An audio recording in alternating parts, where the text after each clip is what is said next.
बिस्मिल्लाहिर्रहमानिर्रहीम। अस्सलाम वालेकुम रहमतुल्लाहि वबरकातुहू। 7 रोज़ में बड़ी से बड़ी मुश्किल हल होने या जो भी आपकी हाजत है वो नेक हो और उसको पूरा करने के लिए 7 रोज़ का सूरह यासीन शरीफ का अमल है। और वो आपने इस तरह करना है कि आपने जुमा के दिन इसको शुरू करना है कि जुमा की नमाज़ अदा करें।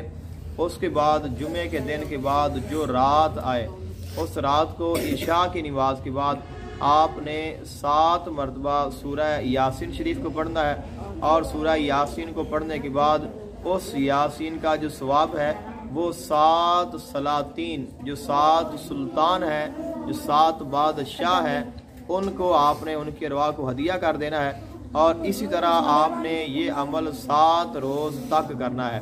तो 7 रोज़ आपने ये अमल सूरह यासीन शरीफ का 7 मरतबा पढ़नी है, 7 सलातीन की अरवाह को इनका सवाब हदिया करना है और 7 रोज़ तक आपने ये अमल करना है। और इस अमल की बरकत से आपकी जो भी हाजत होगी, जो भी परेशानी होगी, जो भी मुश्किल होगी, अल्लाह ताला उसको ज़रूर आपकी जो दुआ है उसको कबूल फरमाएगा, परेशानी ख़त्म करेगा और आपकी हाजत को पूरा फरमाएगा।